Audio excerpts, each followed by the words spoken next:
a prophetic age. And we know the somewhat sobering hadith, خير القرون قرني ثم الذين يلونهم ثم الذين يلونهم, the best of generations is my generation, and then that which follows, and then that which follows. And there have been plenty of generations between now and the time of the Holy Prophet sallallahu alaihi wasallam. So part of our contemporary engagement with Islam and spirituality has to be twofold. Firstly, there has to be a realism about what is possible under contemporary conditions, which means making endless allowances for others.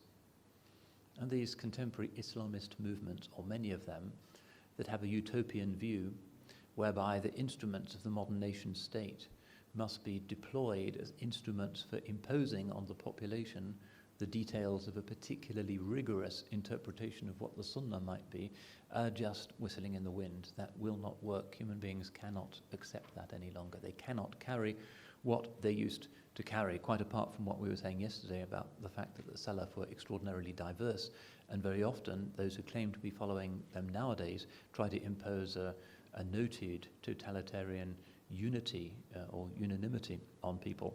But still, that is not going to work. So in a time which is not a time of sabah, but a time of deterioration, a profane age, the reign of Mammon, the first principle of any valid interiority in Islam has to be a lot of forgiveness of others and making allowances and being grateful for even the smallest virtues that you see in others and making much of them and celebrating them and turning one's gaze away from their faults. Otherwise, you're not understanding the nature of the age. Remember the hadith, and it's a sound hadith. The Holy Prophet ﷺ says, إِنَّكُمْ فِي زَمَانٍ مَنْ تَرَكَ مِنْكُمْ عُشْرَ مَا أُمِرَ بِهِ هَلَكَ وَسَيَأْتِي عَلَى النَّاسِ زَمَانٌ مَنْ عَمِلَ مِنْهُمْ بِعُشْرِ مَا أُمِرَ بِهِ نَجَى. That's precisely the prophetic wisdom, and it's exactly what so many of our brothers haven't spotted or haven't accepted. He's saying, sallallahu alayhi wasallam, to his Sahaba, you're in an age when if somebody misses 10% of what is being commanded to do, he will be damned. But there will come upon people an age when if somebody does 1/10 of what he has been commanded to do, he will be saved. Now, a lot even of ulama are a bit fidgety about hadiths like that because they think it's a justification for people to be lazy. And it certainly is not. How many of us can genuinely claim that we look at a book of fiqh and we're doing 1/10 of that? Well, Allahu A'lam.